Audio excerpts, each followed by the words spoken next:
근데 책을 보고 싶어서 저거서 안 적어줬어요. 걔는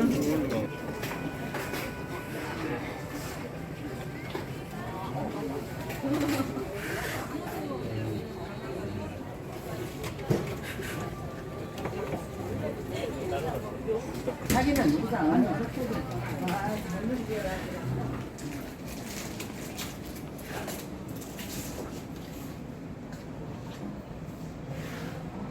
이 CD가 어디서 구할 수 있는 건가?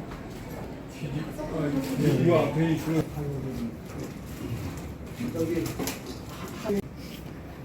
지금 5시 이제 5분이 됐어요. 5분이 지났는데 뭐 다들 아시다시피 지금 박석준 시인이 교통관계로 지금 도착을 못했으니까 마냥 기다릴 수는 없고 시인은 없지만 우리가 먼저 자율적으로 행사를 갖도록 하겠습니다.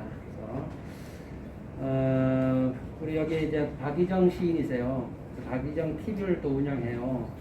시인은 없지만 오늘 이 행사는 또 다 기록이 돼요. 기록이 되니까 끝난 뒤에 이제 시인에게 보여주면 되는 거니까 우리가 행사를 차분하게 진행하면 될 것 같아요. 그래서 박석준 시인의 시집 출판 기념회를 갖도록 하겠습니다. 그 박석준 시인은 제가 먼저 양력을 간단하게 소개해 드리겠습니다. 예, 박석준 시인은 1958년 광주 계림동에서 태어났습니다. 중학교 2학년 때 집안이 파산돼서 됐고, 대학교 1학년 때 난민전 사건에 관련된 형들이 수감되어서 한층 더 그 가정 생활이 어려웠습니다. 오늘 사실 이제 오늘 이 출판 기념회에서 주요한 행사 중에 하나는 이 난민전 사건에 직접 동생의 입장에서 그 소개를 듣는 그 시간을 많이 지금 제가 가지려고 하거든요. 그래서 이따 오시면 이 난민전 사건에 대해서 우리가 직접 듣도록 하겠습니다. 그 다음에 그 83년에 이제 이런 형들 사건 때문에 83년에 안기부의 각서를 쓰고 교사 생활을 시작합니다. 그러다가 89년에 전교조 결성 때 참여해서 해직이 됐고 뒤에 다시 복직합니다. 2008년에 이제 소위 등단을 해서 그동안 카페 가난한 비, 그 다음에 거짓이 쇼윈도 세상에서, 시간의 색깔은 자신이 지향하는 빛깔로 간다. 그 다음에 이번에 의지와 표상으로서의 세계인 4권의 시집을 냈습니다. 저하고는 개인적 인연이 깊어서 카페 가난한 비하고 시간의 색깔은 자신이 지향하는 빛깔로 간다. 이번에 의지와 표상으로서의 세계인이 3권의 시집을 저하고 인연이 돼서 함께 가능했습니다. 이 정도로 시인 소개를 마치고 오늘 오신 분들 그 박석준 시인과 친구이거나 또 선후배이거나 할 텐데 일단 이런 기념 행사니까 덕담이라고 해야 되겠죠. 덕담을 일단 한번 직접 나오셔서 자신 소개도 해주시고 덕담을 갖는 시간을 마련해 보도록 하겠습니다. 오늘 문에 지금 이건 우리 선배님들이 여러 분 모셨는데 어느 분이 가장 윗 선배인지 모르겠네. 박상열 선배님.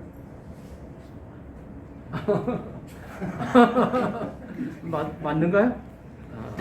별로 좋은 건 아닌 것 같아요. 그러면 어떻게 가장 친밀감이 높은 분부터 본인이 생각할 때 박석준 시인에 대한 소개를 내가 꼭 해야 되겠다. 친밀감이 높다고 생각하시는 분 나와서 한 말씀 덕담 좀 들려주시죠. 네.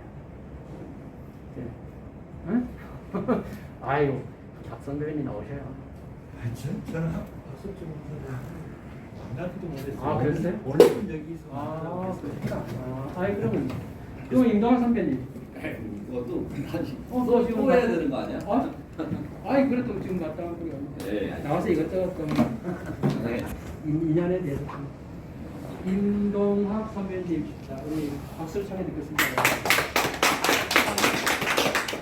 이런 것도 처음이네요. 보니까 그 시라는 게 그 침묵의 말이지 않습니까? 근데 저 박석준 시인이 없는데 우리한테 여러 가지 말을 하고 있는 것 같아요.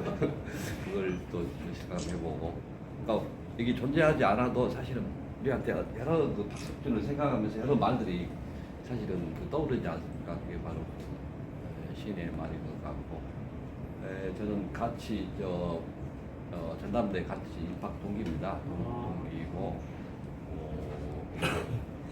저희들이 그 암묵적으로 알았죠. 그러니까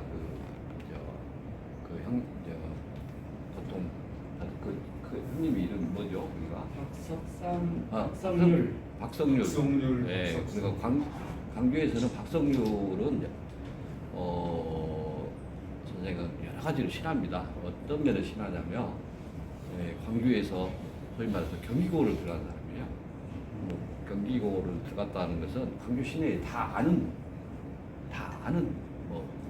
뭐 광주 일고 들어간 것은 아무것도 아니고, 뭐 누구 아들이 어디 들어갔다 하더라 뭐 할 정도로 광주에서는 큰 부모님들도 큰 자부심을 가진 자녀였을 거예요. 근데 어떻게 해서 저는 이렇게 소위 말해서 경기고 나오고 이제 소위 말해서 어떤 출세의 길을 걸어야 되는데 어떻게 이제 이런 어떤 운동권에 합류하게 됐는가, 어떤 계기로 역사 의식을 갖게 됐는가, 그런 것도 사실은 궁금하긴 합니다. 어쨌든 대학 1학년 때부터 알기 시작했고, 저는 개인적으로 이상하게 그 화장실에서 난민전 이렇게 그 사건 해놓은 것을 제가 우연히 봤어요. 제1학생관에서 이제 전모를 이렇게 해놓은 것들 뭐가 있더라고요. 그래서 많이 보고, 그래서 박종수 선생님은 굉장히 사실은 좀 매처롭습니다. 몸도 약하잖아요. 약하고, 그리고 저도 뭐 하여튼 어줍지 않게 운동권에 있었습니다만은 그래도 마음속으로 심정적으로 연대가 되더라고요. 그래서 그때 근데 이렇게 박종수 선생님하고 같이 과 진입했는데, 국문과로 왔는데, 사실은 제가 볼 때 박석준 시인은 무슨 의욕도 없고 수업도 참가도 하지도 않고 아마 학점도 아주 저희는 뭐 대목 아니라고 학점이 들어갈 때는 저도 뭐 이렇게 장학생으로 들어갔지만은 뭐에서 0.68도 저는 맞아봤습니다. 근데 그것은 뭐 일부러 거부해서 그런 것인데, 아마 박석준 선생님은 아마 출석도 거진 안 했을 거예요. 그래서 이제 선생님들이 잘 아니까, 선생님들도 다 알죠. 우리 박석준 선생님 가정의 이런 문제들을, 비극들. 그래서 아마 선생님들 학점은 일부러 많이 줬을 거예요. 어쨌든 그래서 저 개인적으로 그래서 그때 이제 집이 몰라가니까 여관을 하더라고요. 여관도 계림동 쪽인데, 그래서 같이 잠도 자고 이야기도 하고, 그리고 저는 근데 시 쓰는 줄은 몰랐어요. 그때 아마 시를 썼나 어쨌나 모르고, 아니 근데 가만히 보니까 나중에 보니까 문명란 선생님하고 교류를 가졌더라고요.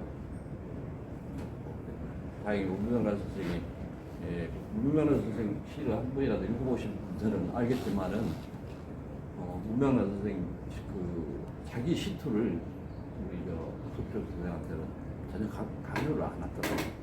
그 점이 참 선생님으로서 훌륭하고, 또 오늘 갑자기 생각해 보니까 그런 우리 박석준 선생 시가 사실은 제가 볼 때는 개성이 뚜렷합니다. 그러니까 한국 시에서 못 보던 어떤 양식입니다. 어떤 그 양식은 분명히 자기 어떤 삶, 어떻게 기존의 양식으로서는 도저히 담아낼 수 없는 서사가 있는가 하면 어떻게 보면 이미지즘, 여기 시에도 보면 무이미지즘이라고 하는데, 이거 서사신가 보면, 그러니까 이야기를 담은 어떤 서사신가 보면 자기 형들이라든가 이런 기억하는 거, 푸른 하늘이라든가 청바지로 기억하거든요. 하나의 이미지로 기억하거든요. 묘하게 그게 결합된 시가 바로 박석준 형의 시가 아닌가. 그런 시를 사실은 어떤 기존의 출판사들이 그리고 기존의 시인들이 사실은 받아들이기가 사실 힘듭니다. 이게 기존의 문법으로 봤을 때 맞는 것인가? 시인가? 솔직히 뭐 그런 당황스러움이 여러분도 있을 거예요. 아마 중고등학교 때 배웠던 그 시에 대한 어떤 그 너무나 익숙해진 관습화된 어떤 이해의 어떤 방식이라든가 고정관념이라든가 이런 것을 봤을 때는 분명하게 그런 것이 있을 것이다마는 그걸 또 과감히 내준 우리 맹문지 교수가 제가 볼 때는 지난번 그 생각을 못했는데 오늘 보니까 그 생각이 과감하게 이런 그 시집을 내준 어떤 편집자의 그 안목에 대해서 박수 한번 쳐줬습니다. 사실은 기존 질서에서는 사실 받아들이기가 힘들거든요. 근데 어쨌든 제가 볼 때는 박석준 시인이 새로운 시세계를 열었다. 그것은 몸으로 그 자기 몸이라는 게 바로 그 가족사이기도 하지만 우리 현대사의 비극이기도 하고 그래서 독특한 정말 그 길들이지 않는 어떤 양식을 어떤 시세계를 열었다. 그 점에 대해서 우리 한국 문단이 사실은 더 적극적으로 받아들이고 상도 줬으면 좋겠어요. 이런 그 어떤 그리고 한국 문단의 사실은 이런 것 자체가 기존의 어떤 질서가 없는 것이 바로 반시적인 것이고 그 반시적인 것이 바로 김세적인 것이고 그러니까 시라는 경계를 계속 깨부수는 것이 반시적인 시이지 않습니까? 그리고 한 가지 더 덧붙인다면 우리 박석준 시인은 사실 모더니스트예요. 예, 사실은 그리고 제대로 광주 시내에서 산 부잣집 아들이었어요. 사실은 막 민중시라든가 뭐 이런 식으로만 너무나 보지 말고 다른 그 다양한 각도에서 봐줬으면 좋겠습니다. 이야기가 쓸데없이 많이 길어졌습니다. 고맙습니다.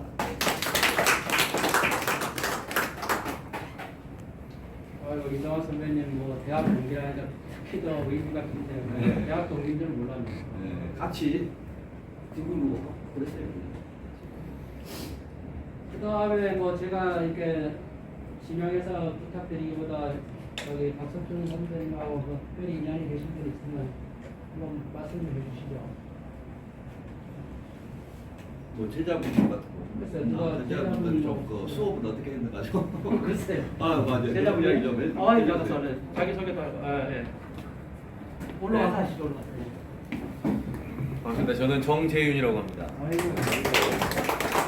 박석준 선생님이랑 2002년도에 전남 제1고등학교에서 계실 때 제가 2학년 일반 학생이었고요. 벌써 21년이나 지나버렸는데 저는 그때 밴드를 한다고 음악 한다고 학교에서 인문계 학교에서 공부는 안 하고 계속 학교에서 아웃사이더로 돌아다니면서 늘 친구도 별로 없고 그래서 학교 밖에서 음악 활동만 했었는데 하루는 선생님께서 야자를 이렇게 해야 되는데 자꾸 저는 연습을 하러 밖에 나가려고 밴드 활동을 하러 나가려고 하니까 나는 너 오늘 본 적 없으니까 너 알아서 해 하면서 눈을 감아주시고 그게 1년이 됐더라고요. 그래서 1년 동안 저는 야간 자율학습을 참여하지 않고 몰래 이렇게 나가서 밴드 수업을 했는데 하루는 선생님께서 검은 비닐봉지에 먹을 거를 사가지고 제가 연습하고 있는 연습실로 찾아오셨어요. 그래서 연습 잘 하고 있니 하면서 이렇게 그 빵 같은 걸 건네주시면서 되게 따뜻함을 느꼈어요. 그리고 저는 그때를 이후로 계속 음악을 하고 있고 전라도 목포에서 음악을 하다가 광주로 이사를 해서 또 음악을 하다가 군대 전역 후에는 지금 서울에 와서 음악 활동을 지금 꾸준히 하고 있고 선생님이랑도 가끔 이렇게 뵈러 광주 가면 선생님도 뵈고 하고 있는데 그때 느꼈던 선생님의 사랑이 너무 감사해서 그 선생님의 응원에 감사해서 지금도 음악하는 게 쉽지 않고 어렵긴 하지만 포기하지 않고 끝까지 가고 있고 선생님께서는 지금도 저를 응원해 주셔서 너무나 감사합니다. 꼭 선생님 뵙고 싶습니다. 감사합니다. 이름이 정재윤. 네, 맞습니다. 여기다 한곡 할 수 있죠? 뭐 노래를 그 축구. 원래 재즈 피아노를 전공했다가 아내가 재즈 피아노를 전공하고 저는 베이스 기타를 전공하고 있습니다. 뭐 가자서 이러면 네. 상황 설명을 조금 드리자면 아무래도 지금 광화문 근린이 다그 시위를 하고 있어가지고 차로 오시는데 너무 막혀가지고 오시는데 좀 힘이 있으신 것 같아요. 그래서 지금 통화해봤더니 한 20분 정도 소요될 예정이시고 그 지하철로 한번 모셔보려고 했으나 선생님께서 건강이 안 좋으시다 보니까 걸어서 오실 수가 없어서 조금 다들 바쁘신 분들인데 모셔놓고 기다리시게 해서 너무 죄송하다는 말씀 드리겠고요. 원래 행사 시간은 5시부터 6시까지였는데 지금 그 담당자분이랑 얘기해서 2시간 동안 진행을 할 예정이거든요. 7시까지는 저희가 장소를 사용할 수 있는데 혹시 바쁘신 분들은 어쩔 수 없지만 자리를 지켜주시면 감사하겠습니다. 진행 중이에요. 아유, 오늘은 제가 지난번에 며칠 전에 제주 갔다가 전 신경련 논문 발표를 하다가 너무 피곤한데 지금 입술이 닿아가지고 부득이 제가 마스크를 그러면 오늘 뭐 지금 시간적인 여유는 많이 있으니까 오늘 오신 분들 제가 뭐 아는 선생님도 많이 있지만 또 모르신 분들도 있는데 저 맨 뒤에부터 소개도 해주시고 한 말씀 나오셔서 자연스럽게 말씀해 주시죠. 소개해 주시죠. 나는 저기 우리 김탁선 씨가 한번 나오시죠. 여기서 얘기하죠. 좀 여기 일이 있으니까 여기 우리 박시인이 오늘 한다고 그래서 그냥 들렸어요. 전화번호 어떻게 되십니까? 저 박용준입니다. 박용준. 네, 감사합니다. 우리 김상천 선배님. 예, 어이구. 앞에 나오시죠. 뭐 나오긴. 아야. 문학기 평가가 물리학 평가를 물리학 평가가 한 말씀 하세요. 여기서 얘기할까요? 네. 예, 아이고 반갑습니다. 이렇게 훌륭하신 분들 앞에서 또 소개됐네요. 박석준 시 사실 뭐 제가 안 지 얼마 안 되고 얼마 전에 그 김옥종 시인을 우연히 알게 돼가지고 그러니까 김옥종 시인의 그 스승으로 또 광주에 뭐 한두 차례 가게 된 계기가 되고 이렇게 저렇게 해서 이렇게 최근에 또 시집을 2번이나 받아보게 되고 있어서 아마 2년이 된 것 같습니다. 좀 전에 그 임동화 그 선배님이라고 해야 되겠네요. 선배님께서 말씀하시는 게 참 정확한 것 같은데 확실히 그 어떤 그 사실 잘 안 읽히는 시집이에요. 시 자체가 솔직히 보면 상당히 좀 관념성이 있어 보이고 무엇보다도 그 형식적으로나 이렇게 기존에 우리가 보던 시와는 상당히 다른 차원에서 어떻게 보면 그 낯설게 하기 차원에서 성공했다고도 볼 수 있는 거죠. 그러나 뭐 새로운 그 시각과 관점과 형식에 대한 어떤 그 인식이 아마 없지 않고서는 써낼 수 없는 작품이지 않은가 이런 생각을 뭐 하게 됩니다. 그래서 그 형식적으로는 뭐 그렇다고 하고 내용적으로 그 제가 그 지난번에 그 첫 번째 근자에 나왔던 시집을 보니까 그 여기 사회 보시는 맥문재 교수님께서 그 해석을 잘 해놨.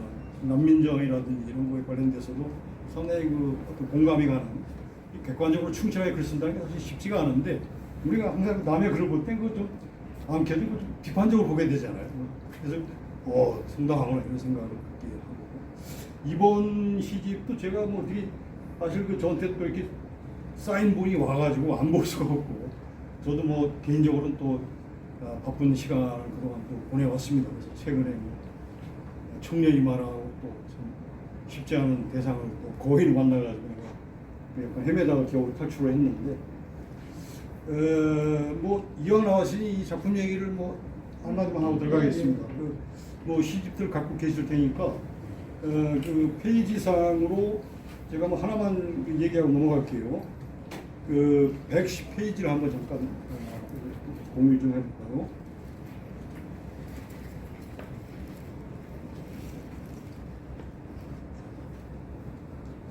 자, 그 이제 우리가 그 보면은 이런 생각을 안 할 수 없습니다. 이 그 진짜 뭐 이 자본이 그 이렇게 우리 일상을 이렇게 지배하고 있고 쉽게 말해서 갈수록 그 살아가는 현실이 참 그야말로 뭐 아무나도 하지 않을 수 없는 이런 이 시대의 뭐 옛날에 흔히 말하는 궁핍한 시대가 다시 또 도래했지 않았는가라는 어떤 착각을 느낄 정도로 참 어려운 시절인 것 같은데, 이런 가운데 우리가 왜 이렇게 또 시를 다루게 되고 시인과 인연이 돼서 이렇게 만나고 시를 논해야 되냐라고 하는 생각을 한두 번 정도는 아마 해봐야 되지 않는가, 뭐 하고 있어요 또 다들 어느 정도는. 그러나 이 자리를 빌어서 간단하게 얘기한다면은 우리가 이렇게 보면은 그 시장의 신과 예술의 신이라는 맥락이 큰 역사의 틀로 이렇게 흘러오는 걸 볼 수가 있어요.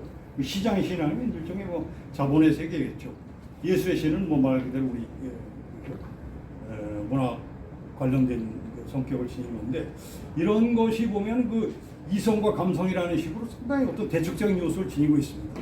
그러나 지금 이제 우리가 알다시피 이성의 세계가 거의 지배하다시피 한 세상이 됐잖아요. 그러다 보니까 시인이라는 건 그야말로 시시한 존재다, 이런 말도 있는 것처럼 시의 역할이라든지 기능이라든지 이런 의의와 가치에 대해서 상당히 우리가 좀 예전과는 격이 좀 더 떨어진 것 같은 느낌이 또 많이 드는 것도 사실입니다.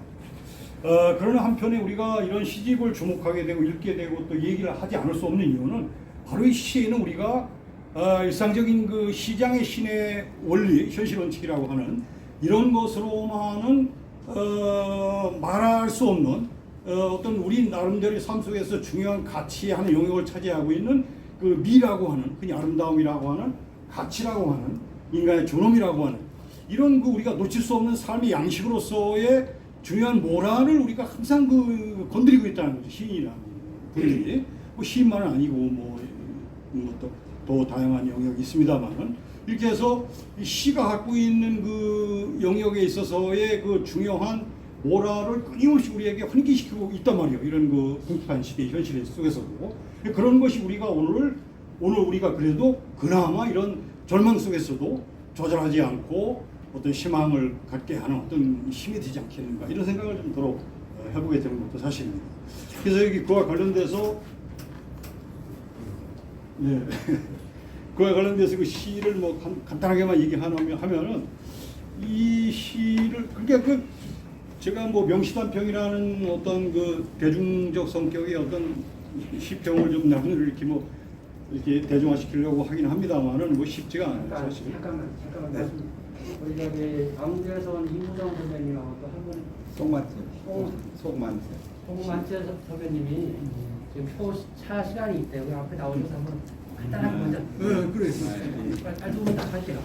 저희가 오늘 2시 농민대에 참석하고 이제 오면서 이제 제가 오늘 아침에 저는 여수의 이문성이고요. 오늘 이제 우리 내문제 시인하고 실천문화에 대한 여러 가지 정사문제도 있다가 오늘 여기 있는지 알았어요. 저는 우리 박석순 시인하고 굉장히 오랫동안 이제 어떻든 제가 나이는 똑같은데 제 초등학교, 중학교 1년 선배시고 내가 고등학교, 대학은 제가 좀 앞서 그랬거든요. 그런데 제가 박 시인을 이렇게 보면은 그렇게 쉽지 않아요. 저는 이제 대학에서 해직됐었는데 박석순 시인은 도저히 정규직 해직 그렇게 할 필요가 없었는데 굉장히 어려운데 해직을 했더라고. 저 같으면 그렇게 못 하거든요. 근데 그런 부분도 대단하시고, 그다음 몸도 안 좋으신데 거의 활동을 못 하실 정도 되는데 시에 대한 열정도 상당히 있으시고, 가장 아쉬웠던 건 뭐냐면은 시도 좀 그러시지만 박석순 시인이 음악이 대단해요.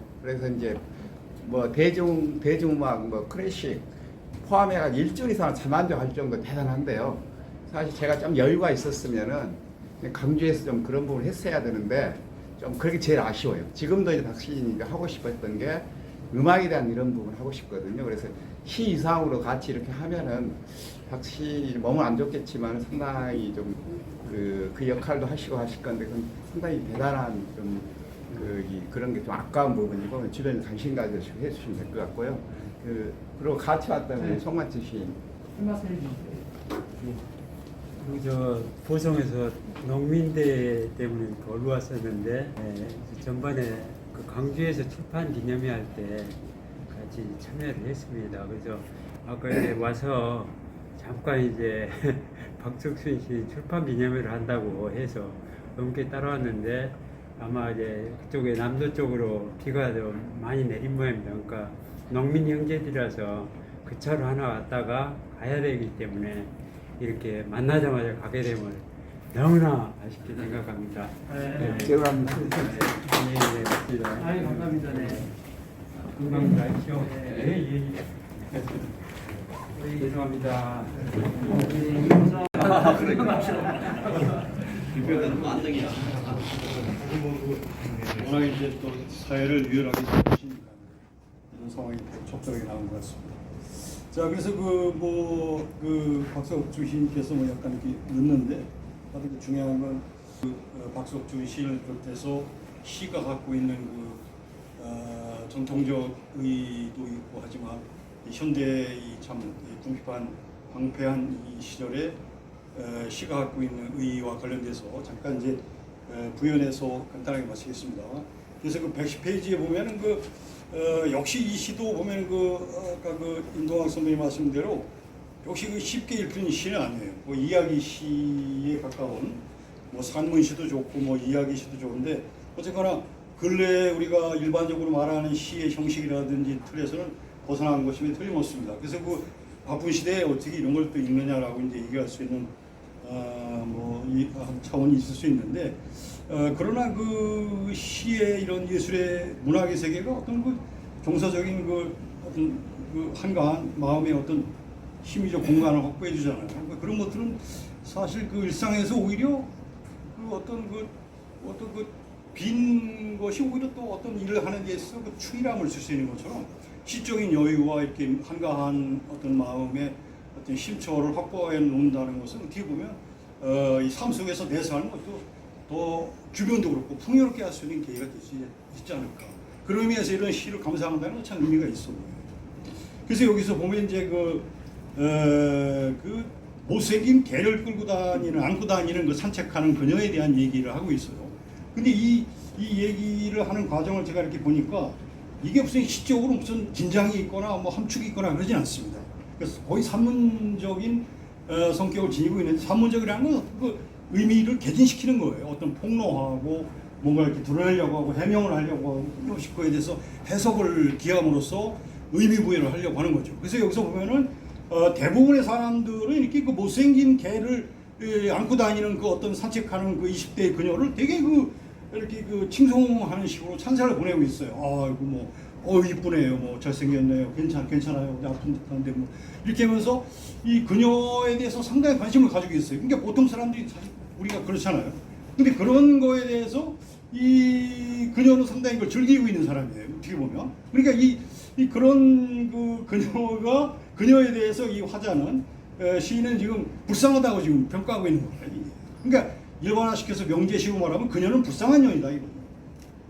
이런 것은 참 우리가 어제 오늘의 일은 아닙니다만 최근에 우리 권력의 어떤 심층에서 벌어지고 있는 이런 외화된 이런 사건들과도 상당히 시의적으로 관련이 있는 것 같고, 중요한 것은 이런 비속적인 일상 속에서 이렇게 벌어지고 있는 이런 비속한 소재들을 동원해서 우리가 결코 잊어서는 안 될 중요한 어떤 도덕적인 모랄의 부분을 건드리고 있다는 건데, 그건 바로 권위에 대한 도전입니다. 권위에 쉽게 도전해서 안 된다는 거예요. 이게 뭔가 우리가 힘의 약한 것이 우리 인간이 틀림없잖아요.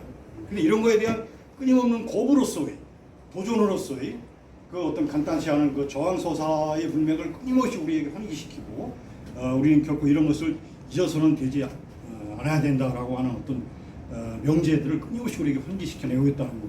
이런 것들이 다른 것도 있을 수 있습니다만 상당히 중요한 이 박석준 시인이 가지고 있는 시의 한 특징이자 자리가 아닐까 이렇게 생각해봤습니다. 딸을 전에 아주 날카로운 시에서는 우리 그 옆에 계신 분 같아요. 나와서도 소개도 하시겠네요.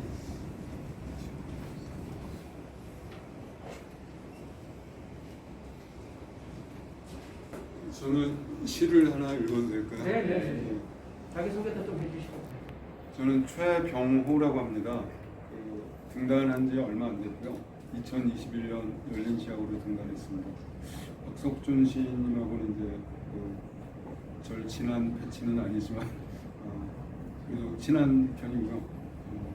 그래서 사실은 제가 지난번 시집 시간의 색깔은 자신이 지향하는 빛깔로 간다. 그 시집을 읽고서 이제 시를 하나 쓴 게 있어요. 그래서 그 시를 낭송을 해도 되겠습니까? 네. 예. 고드름.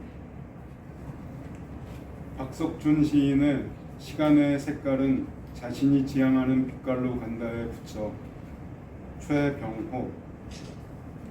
난민전에서 정교조까지 겨울공화국에서 얼어붙은 땅을 팔보다 가는 다리로 한 걸음 한 걸음을 힘주어 건넜다. 투옥된 두 형님과 여인수거에 기거해야 했던 남은 6 식구를 위해 한순간도 거짓없이 생활을 건너가야 했다.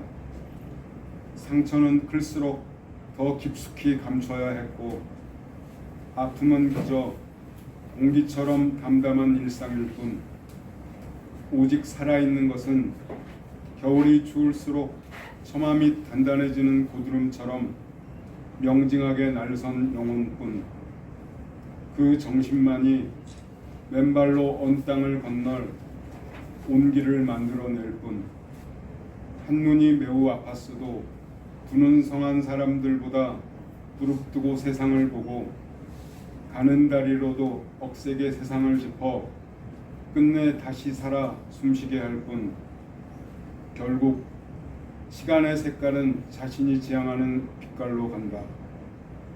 아이고, 예. 박석준 씨 계셨으면 훨씬 좋았을 것 같은데. 감사해 계시는 분들. 예, 안녕하세요. 예, 안녕하세요. 저는 다름이 아니고 아니요. 다시 박석준 시인님하고 다른 김민환 뭐 학연 지연이나 그런 거 상관없이 페이스북에서 알게 된 건자에 알게 된 분께서 사실 이름 말하기도 좀 창피합니다. 전화번호. 이름은 나문주라고 합니다. 아이고, 네. 반갑습니다. 네. 아, 이게 진짜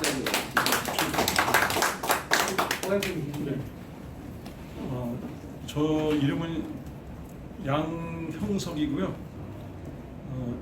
옆에 계신 지금 말씀하신 분하고 똑같습니다. 저도 페이스북에서 만났습니다. 시인을. 그래서 만나게 된 시기는 이 책이 오면서부터 갑자기 전화가 와서 주소를 알려달라 그래서 누구냐 그랬더니 박석준 시인이라고 하면서 좀 몰랐습니다. 페이스북에서 친구인지도 몰랐어요. 사람이 여럿이 있기 때문에.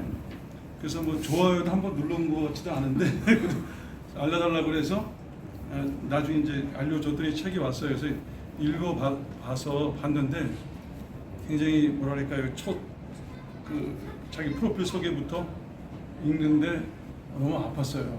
그래서 궁금해서 이분을 한번 만나야겠다 생각해가지고 전화를 하고 마침 그게 이제 5.18 전이었었는데 5.18 때 그러면 그 광주 전남 그 작가의 거기 때 내려가겠다 해서 내려갔습니다. 그래서 그때 만났고 그때 맹신님도 그때 그 집에서 뵀죠. 그래서 뵀는데 한참을 찾았어요. 그러니까 이 사진하고 너무 이렇게 애칭이 안 되는 거예요, 얼굴이. 그래서 눈앞에서 서로 찾았어요. 이렇게 한참을 막 찾는데 나중에 물어보길래 이제 박석준 선생님이시냐니까 그렇다고 그러더라고요. 그래서 어쨌든 만나서 얘기하고 금방 친해져가지고 또 공통점이 저도 이제 교직에서 명퇴를 했는데 같이 명퇴 시기가 좀 같더라고요. 그래서 또 같이 이제 교직에도 있었고 그래서 금방 또 대화 주제도 뭐 이렇게 또 시도 쓰고 하다 보니까 같이 공감대 형성되는 부분이 많아서 친해졌고 그 위로도 계속 연락을 하고 주고받으면서 오늘 오게 됐습니다. 아유. 양현석 선생님 진짜 진정한 독자네요. 진정한 독자. 안영선 시인 오셨는데. 네, 안녕하세요. 들어가서 한 말씀 하실까요? 아유, 아닙니다. 네. 예, 저희 용인에서 활동하고 있는 안영선입니다. 사실 저도 마찬가지예요. 오늘 저희 박석준 선생님 저기 오늘 처음 보러 왔거든요. 예. 페북에서 먼저 연락 주시고 그래서 이제 시집도 같이 또 저기 지난 시집 받아보면서 저도 되게 마음이 울컥했어요. 그러고 또 이제 교직의 선배님이시니까 저는 이제 아직 이제 현장에 있지만 선생님하고 같이 좀 이야기를 좀 나눌 수 있는 기회가 있었으면 좋겠다라고 생각했는데 다행히 또 오늘 이 자리에 이제 오신다 그래서 즐거운 마음으로 왔고 그 뜨겁게 손을 한번 좀 선배님 손을 좀 만져보고 싶다는 마음으로 달려왔습니다. 감사합니다. 이런 분들을 찐팬이라고 해요. 우리 박재호 선배님. 예, 저도 여기서 할게요. 왜 나와요? 저 시스는 박정입니다. 박석준 씨하고는 이렇게 저도 오래되지는 않았어요. 오히려 그 형님 박성률 선배님하고 좀 이렇게 좀 안면이 있었는데 그때 그 박성률 선배님 돌아가시고도 박석준 그 동생인 줄도 몰랐습니다. 몰랐고 시스는 줄도 몰랐고 근데 특히 그 페이스북에서 이제 제 친구 이일이 소설가랑 같이 이렇게 대화하는 그 댓글을 보니까 둘이서 굉장히 친한 것 같더라고요. 그래서 이제 거기서 되게 이제 연락이 돼서 같이 한번 만나보자 해서 했는데 그렇게 같이는 못 만났어요. 불원에서 만나기로 했었는데 그때 이제 박성현 선배님 재작년쯤에 이제 같이 만나기로 가서 거기를 들렀다 가기로 했었는데 시간이 안 돼가지고 이제 못 만나게 되기도 했지만 어쨌든 저는 그때 이 박석준 시인이 보통 시인이 아니라는 거를 좀 느꼈습니다. 시가 굉장히 좀 깊이가 좀 있고 나름대로 자기 색깔도 굉장히 뚜렷하고 그런 게 또 가족사에서 또 있지 않은 그런 영향을 받지 않았나 싶긴 했는데 저 보면은 제가 이메일을 보니까 푸어레인이라고 했더라고요. 가난한 비 이렇게 이제 그래서 이분은 왜 가난만 이렇게 쫓아서 이렇게 저기 하나 하는 그런 이제 의구심을 가졌는데 그러한 어떤 뭐 내재적인 뭐 굉장히 있어서 이런 시가 나왔구나 하는 생각도 들었고요. 하여간 앞으로도 계속 좀 열심히 사귀어보려고 하고 있습니다. 박재용 선배님 감사합니다. 우리 박학봉 선배님. 네. 앞에 나가서 뭐. 앞에 나가니까. 박학봉 시인입니다.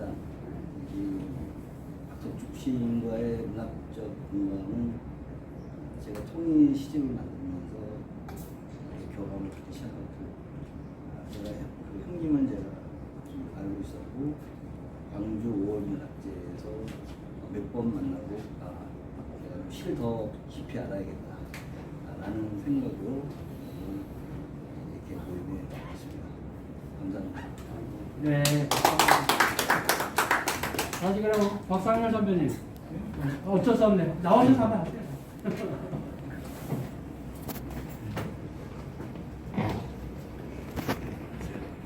저는 글쓴 박상렬입니다.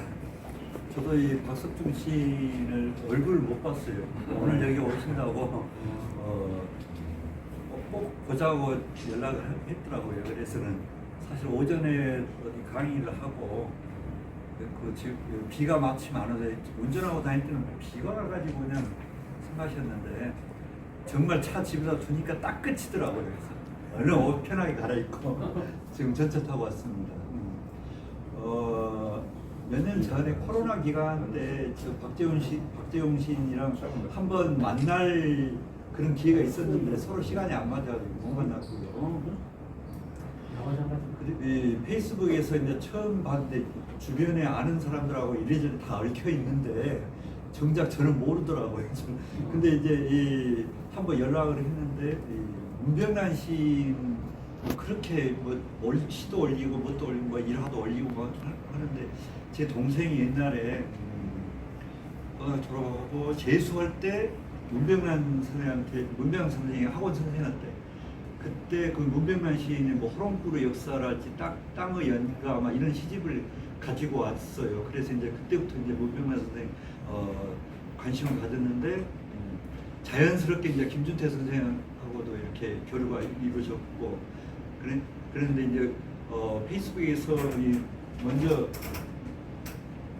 저기 하신 게 저를 알고는 먼저 연락을 했더라고요.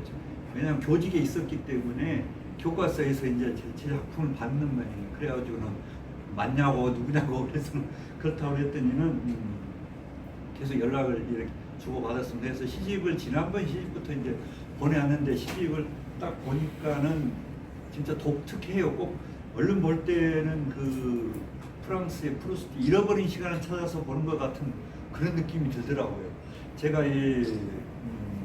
뭐 토스토이 전쟁과 평화랄지 뭐 도스토옙스키 까라마초프 이 대하 소설을 웬만하면 다 봤는데 잃어버린 시간은 맨날 그 수안의 지브론가 그거 보다가 다 덮어놓고 보다가 덮어놓고 그랬거든요. 근데 이 박석정 시인 이 시는 끝까지 읽히더라고요. 그래서 처음에는 좀 당혹스러웠어요. 이게 꼭 그 판소리 아니리 같기도 하고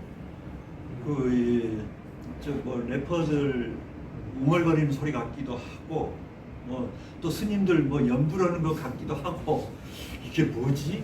어쩔 때는 이야기가 있는 서사가 있는 것 같다가 어쩔 때는 또 이미지로 툭 끼고 그래서 이게 뭐지? 그게 궁금해서 끝까지 보게 되더라고요. 그래서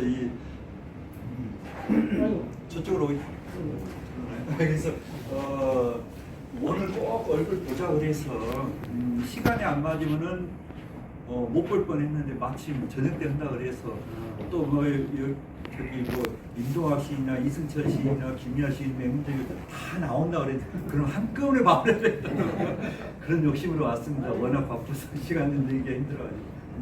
아유, 감사합니다. 이렇게 시간을 끌어도 아직 안 나타나요.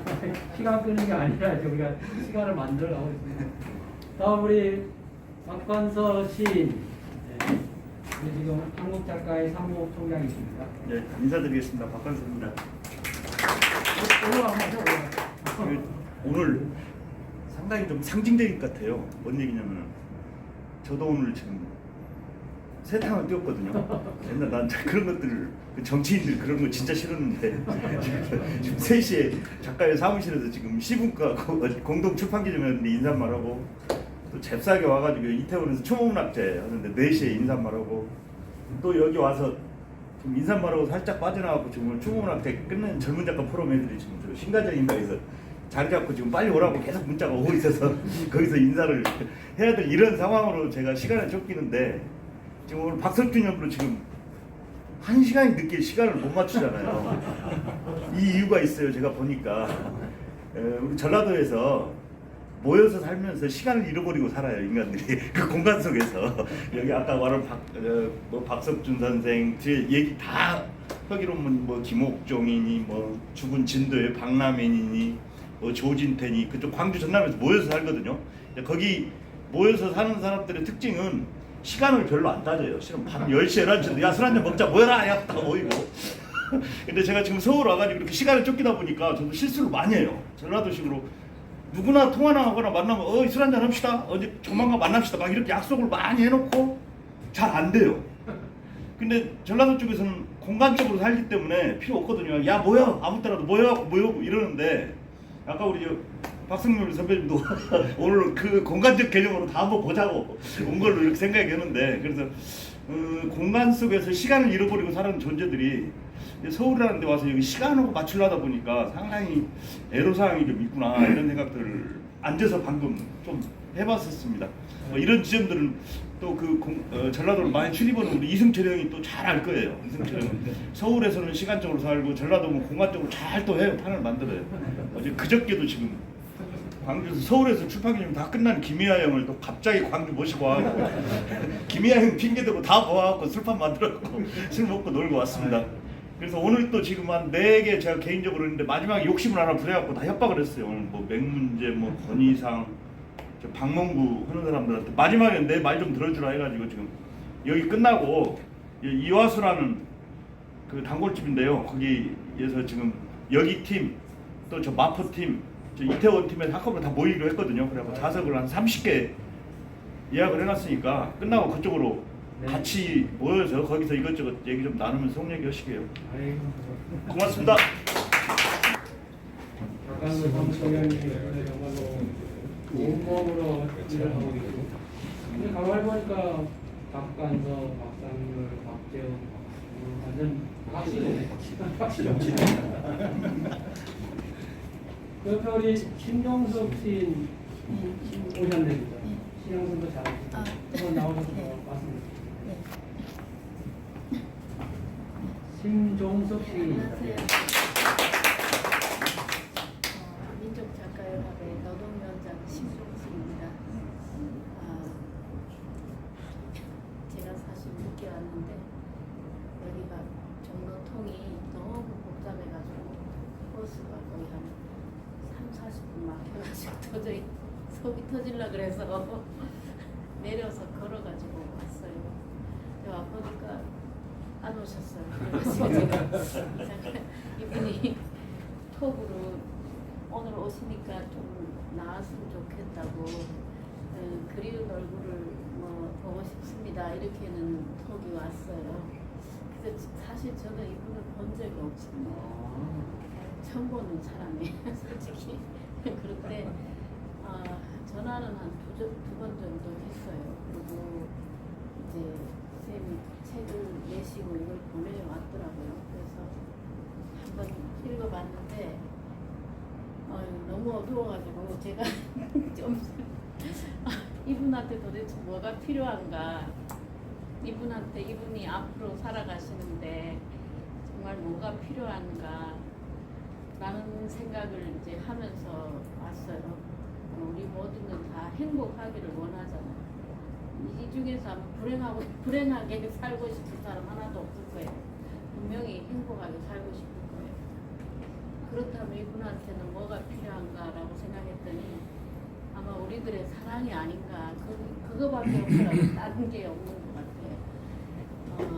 이분은 시대적으로 형님 되시는 두 분께서 난민족 집안이 너무나 풍파를 많이 겪었습니다. 그리고 선생님께서도 저는 잘은 모르지만 선생님께서 얘기해 주신 바에 의하면 그 형님 두 분이 들으셨기 때문에 이분은 정말 약하고 아픈 몸으로서 가게를 어떻게든 이어가야 됐었고 집을 일으켜야 됐었던 모양이에요. 그래서 이 시집을 보시면은 이렇게도 자기에 대해서 다 그냥 갖다 밝혀놓은 분은 저는 없는 것 같아요. 이건 정말 굉장한 용기라고 생각해요. 솔직히 여자나 남자나 우리 사람 한 명 여자나 남자로 이렇게 태어나고 창조되었잖아요. 근데 저 역시도 개인적으로 여자인데 뭐 제가 어떤 신체에 대한 것이나 이런 것도 다 같이 밝혀놓지는 못해요, 솔직히. 근데 이분은 그렇게까지 정말 용기 있게 이렇게 하셨더라고요. 자기 존재에 대한 그런 거를 감추지 않은 거죠. 감추지 않은 거예요. 시에서 되게 시인들은 많이 감추기도 하거든요. 왜냐면은 다 얘기하기가 좀 그럴 게 있잖아요. 근데 이분은 하나도 감추지도 않아 가지고 제가 처음에는 정말 당혹스럽기도 했었어요. 이렇게까지 다 그냥 자기의 존재를 갖다가 다 그냥 얘기를 하는 그런 시인은 제가 본 적은 없는 것 같아요. 그래서 이분은 뭐 때문에 이렇게 다 그냥 갖다가 다 말하시지? 어느 정도는 좀 감춰놓고 하면은 어떨까 이 생각도 했는데, 근데 이분은 그래야 되는 것 같아요. 그래야 이분의 삶을 정확히 알고 우리가 이해할 수 있고 그런 것 같아요. 그리고 또 집안에서 오는 그 시대로 인해서 겪은 그 집안의 그 풍파를 이 작고 그 연약하고 약한 몸으로서 그걸 다 그냥 겪으셨고 해오셨다는 그것을 이분은 말씀하고 싶었던 게 아닌가. 네. 나는 이래 살았습니다. 이렇게 얘기하고 싶은 것 같아요. 그래서 이분만이 그 표현할 수 있는 가난한이라는 그 말이 그 시어가 저한테는 굉장히 부잣집에 사는 여자 같으면 도저히 이해할 수 없는 말이겠지만 이분은 그렇게 표현을 했어요. 우리가 감상적인 비를 하나 보더라도 감상적으로 연애시나 쓰는 그런 비가 아니라 이분은 가난한 비라고 하셨다라는 거에 대해서 그걸 우리가 알아야 되고 왜 그렇게 말할 수밖에 없는지 이해할 수 있다면 그것도 하나의 이분에 대한 사랑이라고 생각합니다. 옆에 계시는 분. 저는 여기 그냥 가볍게 왔는데요. 아니 그냥 페이스북에서 이제 이렇게 댓글을 달다가 이렇게 패친이 돼가지고 시집을 하나 선물 받았거든요. 그래서 이제 이 시를 읽는데 참 많은 아픔이 있었구나. 그래서 많이 그 시에 대한 그런 그 강주일스의 그런 고통, 고충 그런 걸 제가 한 번도 경험을 안 해봤는데 이쪽 분들은 참 많이 아팠구나. 그래서 제가 좀 공감을 많이 했어요. 그리고 이제 제가 또 페이스북에다가 짧은 서평을 한번 올렸거든요. 시립계 고등학교에서 국어 과목의 그 어떤 그 외면함 그런 걸 읽고 제가 짧은 서평도 올렸는데 조금 마음이 많이 슬펐어요. 그 시들이 다 너무 아픈 시가 너무 많아가지고. 그래서 잠깐 궁금한 오늘은 사실 제가 그냥 이 페이스북에서 보고 제가 가까이 살거든요, 안양에. 그래서 또 교분 올 일도 해가지고 가벼운 마음으로 왔는데. 전함이 어떻게 되시나요? 이경입. 네, 입술할 때. 이경입? 네. 네네네. 감사합니다. 안녕하세요. 우리 옆에 계시는 분은 이제 박석준 선배님의 친형이 지금 박석준 선생님 지금 맡 계십니다. 좀 이따가 한번 말씀 따로 한번 듣도록 하겠습니다. 옆에 계시는 분.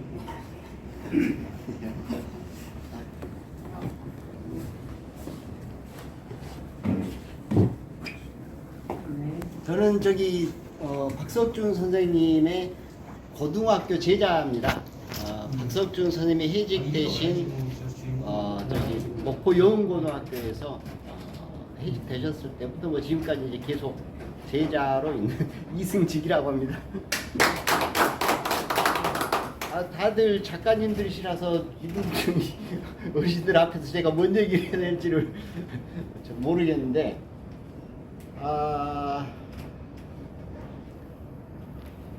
학교 다닐 때 이제 선생님 이미지를 조금 말씀드리자면 선생님이 아마 2년차 때 제가 이제 고등학교 2학년으로 제자로 있었을 것 같은데요.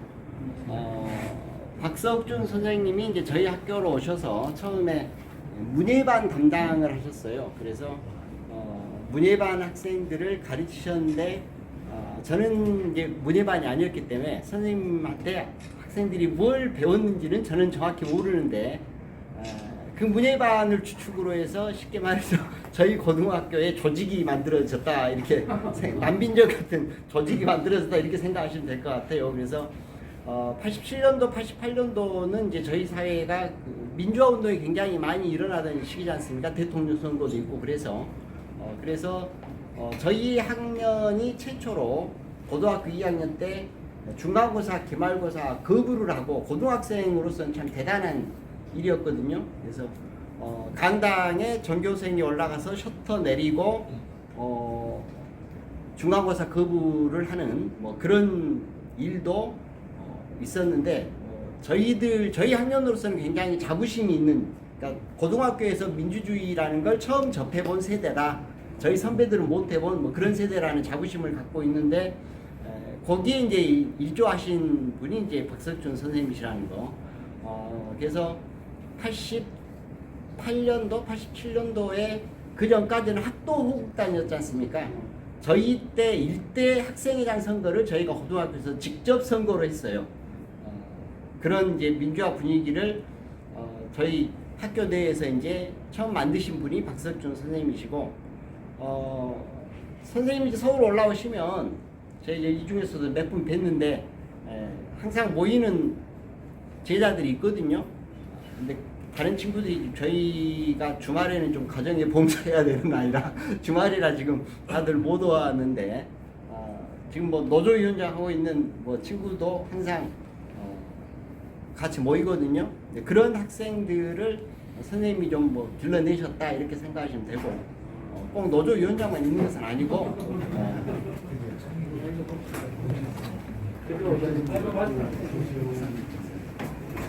잠깐의 저기 말씀 잠깐 끊고 박수 부탁드립니다. 앞으로 앞에 앉으십시오. 네, 이걸로 앉아요? 네, 앉으십시오. 늦게 하고 양스러운데. 늦게 올수록 더 앉으십시오. 옷을 내려놔도 되겠다. 내릴까? 얼굴이 안 보이니까 차라리 몰라. 우리 제자분 뭐 계속 말씀 한번 해주세요. 뭐 민변 활동을 하는 변호사 친구도 있고 의사도 있고 다양한 분야에서 이제 선생님의 가르침 배움을 퍼뜨리고 있다 이렇게 생각하면 되는데 제가 이제 선생님의 직계 제자는 뭐 아닙니다만은 지금까지 계속 선생님 모시는 제자로 이제 지내고 있는데 그만큼 직계가 아니면서도 선생님한테 배운 것이 많고 남은 것이 많아요. 어떤 측면에서는 좀 안 좋은 측면에서 얘기를 하면 선생님께서 항상 어두운 얼굴을 하고 계셨는데 수업 시간에 애들이 좀 떠들고 말 안 들으면 공부하지 마라 하고 창밖을 내다보세요. 근데 다른 선생님 같으면 몽둥이로 분위기 잡죠. 근데 그런 선생님이 아니셨어요. 아이들에게 항상 인권 지켜주시고 대우를 해주시고 뭐 이런 선생님이셨는데 창밖을 바라보시면서 정말 어두운 표정, 나는 현실 부적응이고 현실 거부다 하는 표정을 짓고 계셨는데 사실 교육자로서 지을 표정은 아니거든요. 학생한테 열심히 해서 성공해야지 항상 이런 걸 가르치셔야 되는데 그 얼굴빛이 항상 기억이 남아요. 그 어두운 얼굴, 창밖을 내다보시는 그런 어두운 면이 이제 선생님에 대한 많은 궁금증을 갖게 했었는데 지난번에 내신 시집을 보니까 이러이러한 가정사가 있었구나 하는 걸 대충은 알아도 세부적으로는 몰랐었는데 그 시집을 읽고 저희 친구들도 굉장히 많은 충격을 받았었거든요. 그 표정이 그때 그러셨구나. 그런 측면이 있다면 이제 반대 다른 측면으로 가족이나 개인을 외에는 전혀 모르고 살았던 저희들에게 사회나 역사나 세계를 일깨워 주신, 그래서 우리의 의식을 좀 폭넓게 해주셨다는 점에서 진정한 선생님이 아닌가. 다른 선생님들은 그냥 공부 열심히 해서 어디 대학 갈래 이거밖에 관심사가 없으셨는데 나에 대해서 알게 해주고 세계에 대해서 알게 해주신 그런 선생님으로 일종의 대한민국에 개화기가 있었던 것처럼 학생들에게는 개화기를 만들어주신 그런 빛과 같은 선생님이셨다.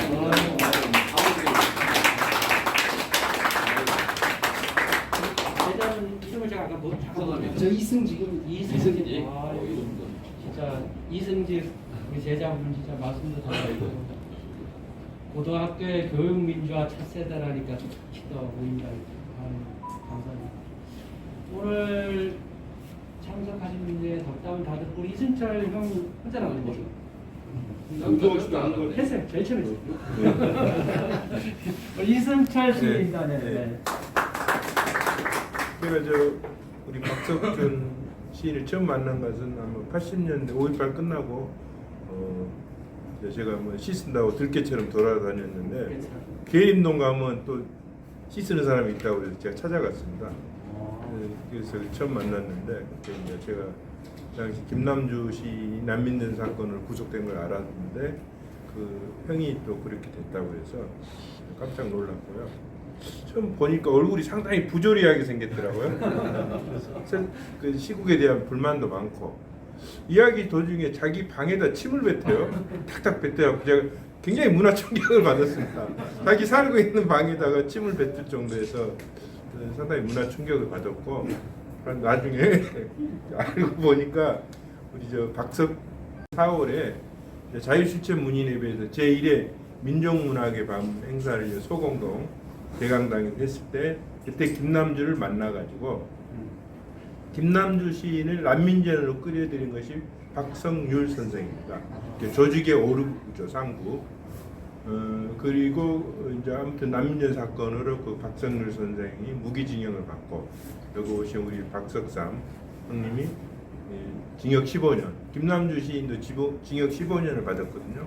또 두 분은 신영식 선생 이런 분들은 사형을 선고받고 있는데요. 아무튼 그 형에 대해서 이 전편에 시가 지난번 시간의 빛깔도 그렇고 이번 책에도 난민전에 얽힌 이야기가 나와서 상당히 감명 깊었습니다. 처음에 우리 박석준 선생은 모더니스트로 출발했습니다. 그래서 시가 상당히 어렵고 강주는 거의 다 리얼리즘 계통의 시인데 박석준 선생이 그래요. 상당히 내가 불만도 많았고 시 왜 이런 식으로 이따위로 쓰느냐 그런데 오히려 그런 지금 시도 모더니즘과 리얼리즘이 서로를 경계를 오가면서 시가 지루하지 않고 또 박석준 보통 우리 리얼리즘 계통 시는 처음 읽어보면 그 시 어떻게 결말이 날지 아는데 우리 박석준 시인은 그 리얼리즘과 모더니즘 서로 이제 상충하고 기량하고 통합하면서 끝까지 시를 읽어보지 않고서는 그 시 내용을 알 수 없을 정도로 그 시 기법에서도 새로운 기법이라고 생각합니다. 아무튼 우리 박석준 선생, 박석준 시인이 난민전을 문학사적으로 복원한 거의 최초의 시인이라 물론 김남주 시인도 몇 편이 있지만은 전면적으로 그것이 한 가족에 우리 사회에 어떠한 영향을 끼쳤는가를 추적했다는 것은 굉장히 문학사적으로 중요한 의미가 있고 그것은 우리 맹문지 교수가 잘 지적했고요. 아무튼 결혼도 한 번도 안 하시고 했지만은 시를 애인 삼아서 열심히 쓰고 계시고 건강도 안 좋지만은 김수영 스님이 말했듯이 아픈 몸이 아프지 않을 때까지 시를 계속 쓰고 있어서 친구로서 고맙습니다. 아이고, 네.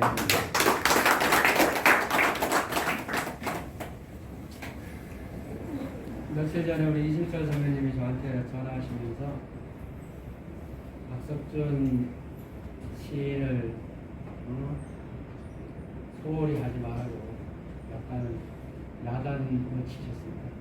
저 나름대로 열심히 한다고 했는데 선배님 볼 시기에 또 미흡한 점이 있어서 또 속으로 또 반성도 많이 했습니다. 예.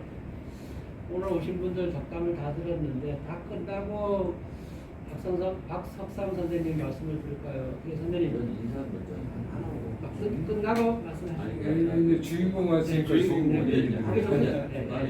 자, 그럼 우리 박석삼 선생님 말씀은 행사 다 끝난 뒤에 한번 답답을 듣도록 하고 정말 광주에서 이 비가 뿌리는 날 먼 걸음을 해서 오늘 이 시간을 함께 해 주시기 바랍니다. 우리 아까 박수 쳤는데 한 박수 한번 더 치고 인사만 듣겠습니다.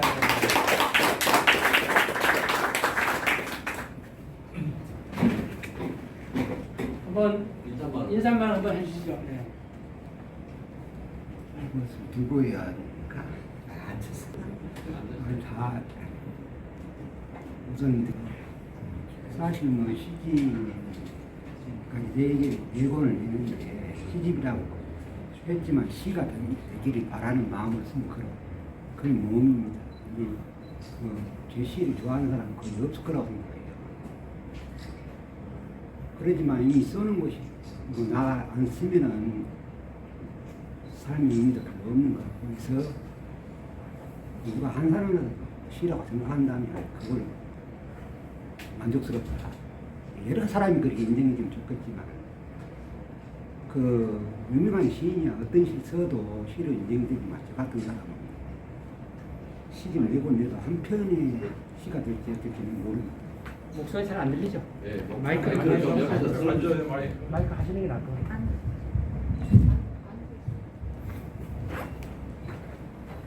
그래서 그 시집을 낸 이유는 이 시집 속에서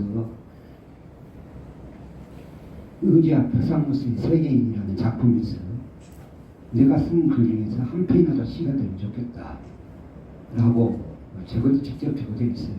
근데 저는 그런 마음으로 이 시집을 냈고 보통 52편이 되지만 남들이 아까 모든 리얼리즘이 이런 말을 하셨지만 저 나름대로는 기법을 많이 연구했습니다. 이 시집의 글들을 쓰기 이전에 5명의 시인, 김수영, 우선 김소월, 이상, 백석, 김수영, 기영도까지 해서 5명의 시인의 그 문장들을 분석했어요.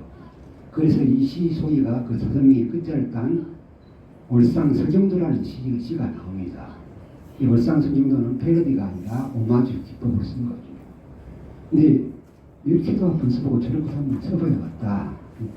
제가 봤을 때 저도 김수영 씨 애들이 가르치기도 했습니다만 이게 시냐라고 했었는데 이제 어른이 되고 나이가 60 넘어서 보니까 이렇게 시 잘 쓴 사람은 대한민국에 없을 것이다. 서술 하나에 수많은 수식어를 만든다거나 수식 하나에 수많은 서술을 만든다거나 이런 것들 보통 시인들은 시의 그 주제나 분위기 이런 정도로만 생각하고 평을 하고 그러지만 저는 그런 시기는 지났다고 봐요. 저도 이제 10년이 됐는데 시의 주제라든가 이런 것을 제가 하는 날이 지나갔고 저도 제 나름대로 수법을 하나 해봐야겠다고 이해했지도 않았지만 그래서 그 수법의 이름이 무비즘입니다. 영화처럼 시를 쓰고 싶다라는 거. 무비. 제 시에 보면은 시라고는 죄송합니다만 제가 쓴 글에 저는 수많은 동사를 들어가고 있어요. 움직이는 동사. 이게 뭐 그냥 물이 내려간다가 아니라 떠내려간다. 어디 간다가 아니라 어디 흐른다가 이런 구체적으로 눈에 보이는 움직이는 동사를 많이 선택했어요.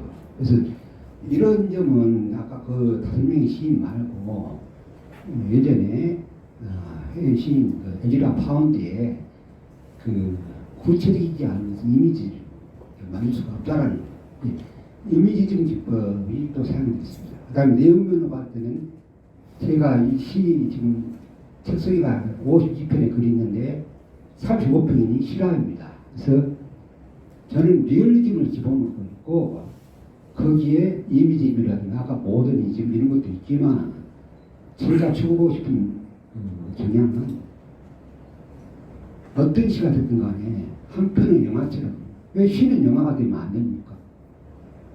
제 시 속에 많은 음악이나 미술이라든가 뭐 심지어는 철학까지 막 장가 여러 가지 장가 들어가 있습니다. 그다음에 수많은 사람들이 이름이 들어가 있고 사실 우리가 만나는 사람도 그렇게 다양한데 우리가 만난 사람 이야기도 못하면서 무슨 꽃 이야기를 내가 하냐.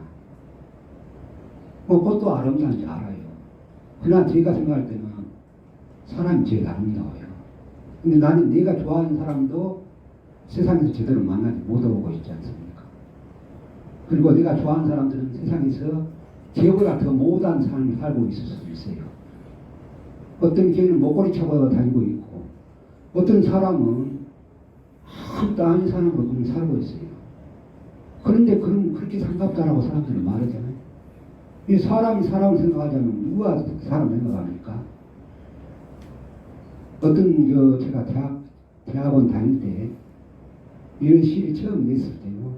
시인이 되기 전에 왜 이런 시를 쓰냐라고 말합니다. 그러면 아름다고 이쁜 것만 쓰면 더럽고 어둡고 것도 누가 쓰냐고. 이 세상에 아름다운 것만 있냐고 제가 했습니다. 저는 누가 뭐라 해도 어둡고 물론 저도 아름다운 것도 쓰겠지만 어둡고 슬프고 이런 것도 분명히 시로 남아야 됩니다. 제가 뭐 김소월 씨 안 슬픈 시가 어디가 있어요. 그러나 따지고 보면 전부 리얼리즘이에요. 자기가 사는 그 시대적 상황이 너무 슬픈 상황이었기 때문에 그 슬픈 상황을 뭐 산유화라든가 진달래꽃 이런 것들을 표현하고 직접적으로 뭐 바라본 데는 이런 시에서는 직접적으로 현실을 바로 언급한 시도 있습니다. 이게 저도 마찬가지입니다.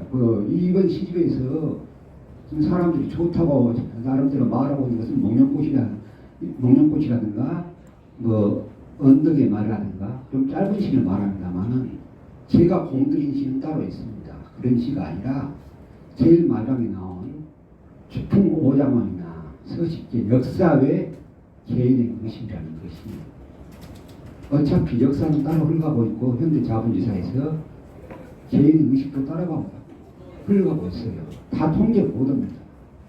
그래서 마지막에 낸 시들이 그것이 제가 주된 목표를 잡았고 이 시의 전체적인 기본 시작점은 포리아입니다. 난관. 이 시 50편 중에서 난관을 사르지 않는 시는 하나도 없어요. 교육이고 뭐 음악이고 미술관에 참 심지어 여자를 만나는까지 해서 전부 다 난관을 전제로 해서 어떻게 우리 길이 두 개가 있는데 자칫 잘못하면 아무것도 아닌 거 있잖아. 그러나 선택을 해야 되잖아. 이 52편의 시가 전부 다 난관이라는 것이 설정되어 있습니다. 그렇지만 제목은 시집 제목은 포리아로 지어놓지 못하고 고민고민을 하고 있다가 명문대 시인한테 정현이라고 했더니 의지야 회상으로서의 세계인으로 정해준 것입니다. 제가 제 시집에 4권의 시집이 있으면 3권은 전부 다 제가 제목을 정했는데 이번 시집은 제목을 못 정한 것 같더라고요. 그래서 그렇게 된 것입니다. 이제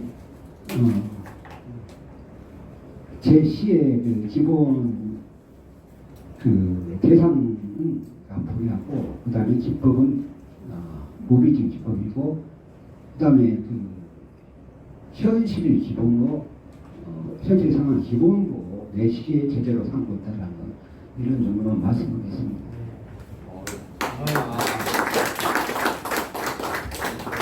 인사 말씀을 평소에 하시고 싶은 얘기가 있어가지고 실론을 지금 말씀하셨는데 네. 그러면 이제 뭐 제가 몇 가지 말씀을 듣는 질문을 아마 많은 독자들도 그렇고 저도 그렇고 이 시색의 큰 토대는 이제 난민전 사건인 것 같아요. 아까 우리 이순철 선배님도 말씀하셨는데 난민전 사건을 박석준 시인이 처음 쓴 것은 아니에요. 김남주 시인도 몇 번 쓰셨습니다. 쓰셨고 또 우리 박성료 선생님도 또 기록도 하시고 했는데 난민전 사건을 이렇게 시집 전체에 집중적으로 한 분은 처음이죠.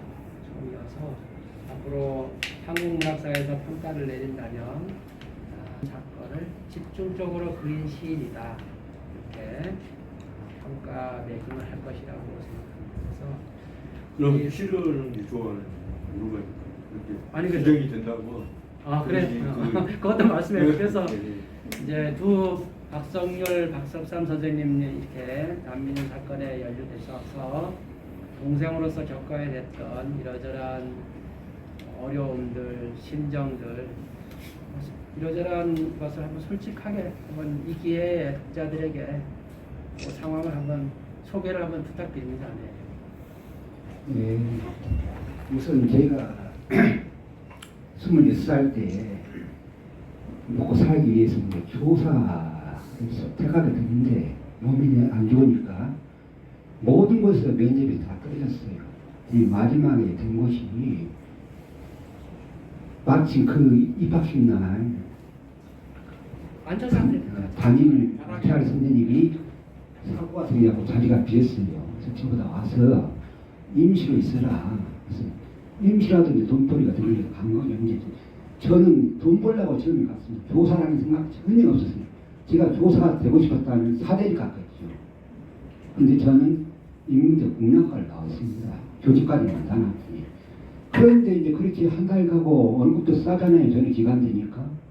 2달이 가도 뭐 돈이 그대로인데 돈 적게 받는 건 상관없었나마는 2달째 가니까 누가 와서 간섭을 한 것이 안기부가 와서 간섭을 한 거예요. 어떻게 알았냐 몰라도 네 두 형이 그 남녀에 가입이 됐으니까 너는 각서를 쓰지 못하면 않으면은 절대로 이 교단에 서게 못 쓰게 난다. 우리 집에는 먹고 살아야 할 식구들이 많은데 제가 각서를 썼습니다. 쓰고 다음날은 차비도 없고 뭐 빌려서 왔다 갔다 하고 그 사이에 아버지는 1년 뒤에 돌아가셔버렸고 또 어머니는 형사들이 와서 이렇게 미끄러우고 폭력을 해서 관절이 나가버렸고 이런 상황인데 그것은 이제 가정적인 문제고 내 개인적인 한다면 형들이 그렇게 했는데 홍인과 나를 소위 운동한다는 사람들이 운동한다는 제가 하는 운동은 교사운동만 했는데 저도 교사로서 뭐 전교조나 전교에 여러 가지 직위를 맡았습니다만 나를 소개할 때 박성률, 박성단을 소개하냐고 왜 그것이 앞에 들어가야 됩니까? 이 사람은 박석준이나 전교조 정교육 운동을 처음 토대부터 했다라고 박성률 두 사람 이름이 없이 내 이야기만 해야 되는데 꼭 그렇게 깔고 들어가야 돼요. 그것도 소위 말하는 유명한 활동가라는 사람들이 나는 너희들이 인식이 걸렸다. 그 사람을 전부 나중에 어떻게 됐습니까? 물론 높은 지위 다 하고 뭐 사무장님은 다 하고 어디 의원도 나오고 다 그랬지만 그러면 못합니까? 결국은 계속 그런 자리를 찾아서 갈 텐데 뭐 대통령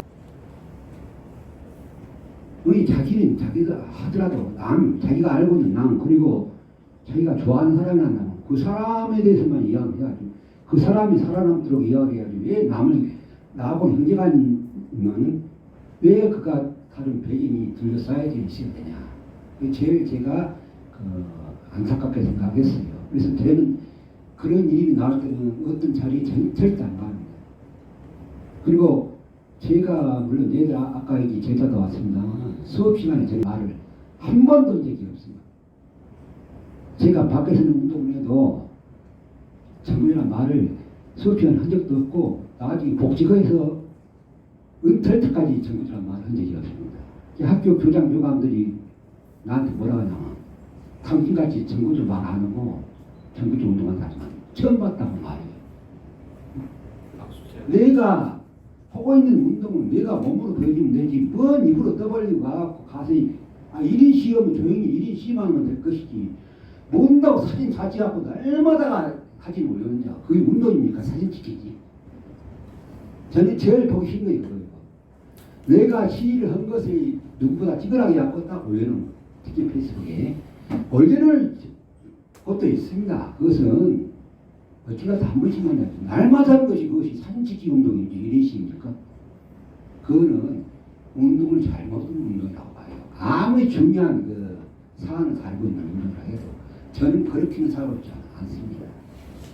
그냥 버려진 듯이 보통 사람 이하가 되더라도 그렇게는 살고 싶다.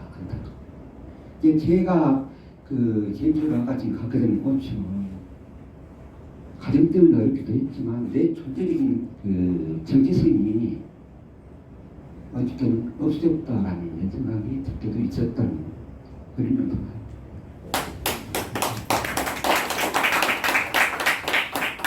그러니까 다 공감이 돼요, 그죠?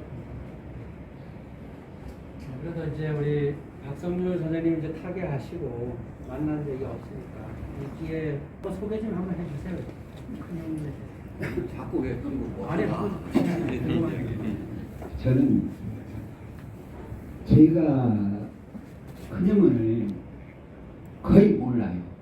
저하고 11살 차이가 나고 저 어렸을 때 이미 대학생, 고등학생 하고 전혀 모르고 와서 내가 큰형에 대해서 기억한 건 뭐냐면 어느 날 뭐 신동환가 뭐 하나를 주면서 너는 이런 옛날 외국 소설이나 보고 자빠졌냐고 하면서 준 것이 신동환의 그 소지가 그때 읽은 그 시가 뭐였냐면 지금 생각하는 게 신동엽의 껍데기는 갈아였습니다. 근데 뭣도 모르고 막 껍데기는 왜 갈아가지? 이런 정도로만 생각하면 내가 나중에 조사가 돼서 껍데기는 갈아를 가시게 됐지 않습니까?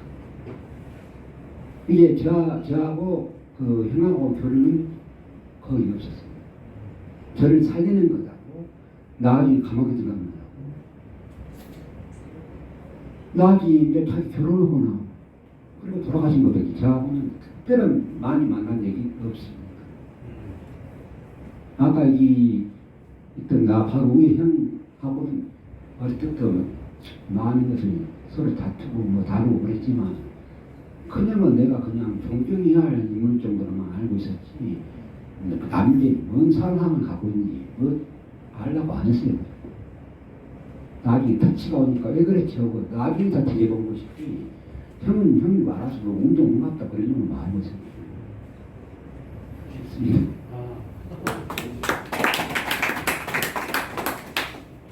이번 시집을 보니까 음악에 대한 상당한 조예를 보이시는 것 같아요. 아까 우리 제자분이 한번 하셨구나. 음악에 대해서 어떤 음악을 좋아하시고 뭐 시 쓰는 데 또 어떤 영향관계가 있고 한번 좀.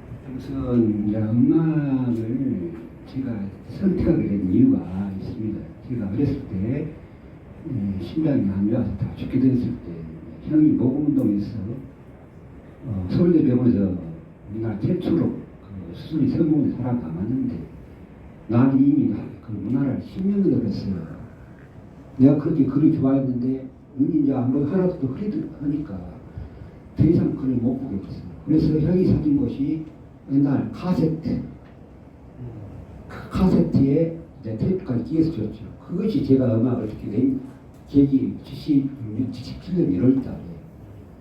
그러다 보니까 이제 자꾸 이렇게 듣는 대로 가다 보니까 이제 외국 팝이나 뭐 락도 뭐 어떻게 되지만 저는 국민음악도 좋아하지만 그 외국에 여러 가지 락이라든가 뭐 블루스라든가 이런 컨트리도 좋아하고 다 좋아합니다. 근데 시에는 제가 좋아해서 넣게 됐지만 이 분위기상 꼭 필요했고 그 다음에 이 구절에 딱 맞는 것이 그 노래였기 때문에 있는 것이고 제가 말할 때마다 똑같은 구절들이 있더라고요.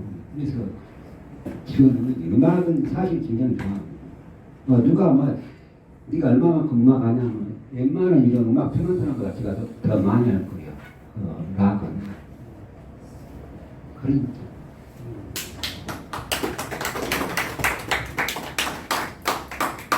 오늘 오신 분 중에서 이 시를 읽으면서 시집을 보시면서 혹시 궁금한 사항 있으면 질문 해주시면 감사하겠습니다. 제가 질문 네. 그 소개해 주시고. 예, 신종숙이라고 합니다. 예. 예. 백석 시인의 시, 그 시와 선생님의 광주 유동 박제방하고 유동 거리의 6월 밤비를 맞고 이런 시가 있잖아요, 그죠? 예. 네, 그래서 그 백석 시인의 그 시와 선생님이 그 백석 시인의 시를 갖다가 염두를 해두시면서 나름대로 그 광주의 유동거리 그것을 가지고 선생님이 좀 새롭게 이걸 해석을 하고 좀 이렇게 모방해서 창조라고 해야 될까요? 그런 거를 시도하시지 않았나 생각되고 그러거든요. 맞습니다. 예. 제가 이제 그 제목부터가 백석의 시는 남신의주 유동 마침 유동이랑 같은 유동이고 박씨 본방으로 되어 있습니다. 그 방은 그때는 집이라는 뜻이 아니라 누구누구 덕이라는 뜻인데 그래서 지금 박정은 제 그 애칭이에요. 예, 여기서 방은 살고 있는 방구석이 아니라 내가 살고 있는 쪽이라는 뜻입니다. 이제 마침 광주도 주타가 가더라고 남신지도 주타가 가더라고 종류가 같은데 이제 제목은 그렇다고 치고 그 백석 시를 제가 좀 분석을 해보면서 문체에 어떻게 서술을 맺고 있는가를 분석을 해봤어요. 분석을 해보고 이렇게 이야기가 진행되는데 여기에 키포인트가 뭔가 이 서술을 갈 때 뭔가 다른 예를 들면 갈매나무라든가 어떤 상징문을 딱 집어넣었더라고요. 그래서 나도 한번 이렇게 해봐야 됩니다. 그런데 제가 백석하고 똑같은 시대를 산 것도 아니고 똑같은 시를 쓸 수는 없잖아요. 다만 내가 알고 있는 범위, 즉 나의 가정 주변이라든가 내가 알고 있는 역사에서 고르다 보니까 그게 나오더라고요. 그 강유동 박시범. 그게 이제 저는 백석이 운동을 했는지 어쩐지 모르지만 제가 그 시를 읽을 때는 이 사람은 운동하다가 만수까지 가갖고 고향 없이 이렇게 살아가는 사람이에요. 저는 나름대로 이렇게 상상하고 쓴 것입니다. 또 어떤 시인이 표현을 독립운동 뭐든 민주화운동 뭐든 난 것이 뭐냐. 내 시에 대해서 우리가 말하는 사람들이 있어요. 남은 곳이 없다고 그러면 일본이 좋다고 일본 운동합니까? 없어도 한국에 대해서 한국 운동을 해야지. 그 남은 거 있을지 없을지는 나중에 일이고 일단 있는 것부터 다뤄야 되지 않겠냐 그런 생각하면서 백서 가까이 그 작품하고 강주 유동거라든가 제 시에는 유동이 많이 나와요. 제가 대학 시절 이후에 대학교 때는 집이 망해서 우리 집이 있었지만 개인동이 있었지만 유동 오면서 유동 쪽으로 오는 과정에서 여관방, 작은 여관방, 예인수, 그다음에 한칸방 이렇게 계속 들락해 가는 거만 한 거의 20년 이상을 살았습니다. 이게 유동이 많이 나와서 봤죠. 이제 지금 생각하면 그림 시절이지. 왜 그림냐면 내가 상황이 어려운지 막 활동적으로 들어다녔어요. 사람이 활동을 때 나는 제일 아름답다고 하거든요. 젊음이 좋은 이유는 뭡니까? 활동을 많이 할 수 있어서 그런 거 아니에요. 지금 생각하면 그 시절이 아름다웠던 것 같아요. 그래서 유동을 많이 썼지. 예, 김한재 네, 선생님 다시 뵙게 돼서 반갑습니다. 네, 이런 질문을 좀 제가 드리고 싶습니다. 저는 이제 어떤 개인적으로는 형식에 대한 장르에 대한 관심이 좀 많아서 그럴 수도 있는데 그 유명한 말 중에 형식은 사유의 연장이다 이런 아주 훌륭한 명제가 있더라고요. 참 의미가 깊은 말 같아요. 예를 들어서 이제 우리가 노래라는 형식 속에서는 어떤 대상을 찬양하고 예찬하고자 하는 어떤 인식을 이룰 수 있다는 거죠. 쉽게 말해서. 이야기 속에서는 어떤 자기를 과시하려고 하는 성격이랄까 그런 인식을 엿볼 수 있는 것처럼. 근데 이제 우리 선생님 시를 보건대는 아까 잠깐 말씀이 있었습니다만은 이 전통적인 우리가 시라고 말하는 운율이라든지 리듬에 있어서 그런 시적 형식과 또 이야기가 갖고 있는 서사적인 그런 요소화된 그런 요소가 어떤 하나로 규정하기 쉽지 않은 어떤 문체적인 특징을 이루고 있는 것 같아요. 그래서 이런 시도 아니고 다시 말해서 소설도 아닌 이런 선생님만이 갖고 있는 어떤 독특한 시각을 노출했다고 볼 수 있는 이런 형식상의 이런 특별함이 어떤 인식에서 어떤 생각에서 어떤 배경에서 나올 수 있었는지 혹시 어떤 관점이 있으셔서 이렇게 글을 쓰게 됐는지 약간 알려주셨습니다. 우선은 제가 이제 시 쓰는 실력이 부족하기 때문에 남들처럼 은유법이 함축적으로 쓰거나 짧게 쓰지는 저는 그렇게 못하거든요. 우선 그리고 또 아까 처음에 말했지만 사람의 이야기를 하는데 또 내 이야기를 하는데 왜 내가 내 이야기를 꾸미고 운유로 써야 될 겁니까? 내가 아는 사람 이야기 직접적으로 말해도 어차피 나중에 꾸미다 할 수도 있는데 진실 왜 꾸미냐고 사실은. 그러다 보니까 그것이 당연히 서사상을 띠게 되고 서사상에게 서서 위주로 이렇게 가게 됐습니다. 근데 이런 경향은 처음 시집에 약간 있었지만 세 번째 시집에 거의 대부분 됐고 이번 시집은 이제 또 다른 요소를 좀 가미했죠. 단순히 서사상보다도 아까도 말했지만 영화처럼 갈 수 있는 그런 방향은 없을까. 이번 시집은 좀 방향면에서 고민을 좀 했었어요. 그전에는 그냥 있는 사실을 제대로 전달했으면 하는 그런 심정이 있었고 세 번째 시집은 그랬습니다. 저절로 나온 양식이구나.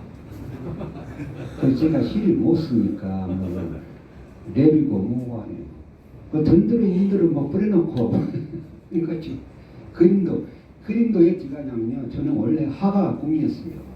눈을 다 쪄버렸기 때문에 화가가 못 되고 그러다 보니까 이제 그래서 그림을 그리지 집다 놓을 수는 없으니까 제목이라도 집어넣는 거. 또 다른 분 하실 말씀. 상당히 궁금하고.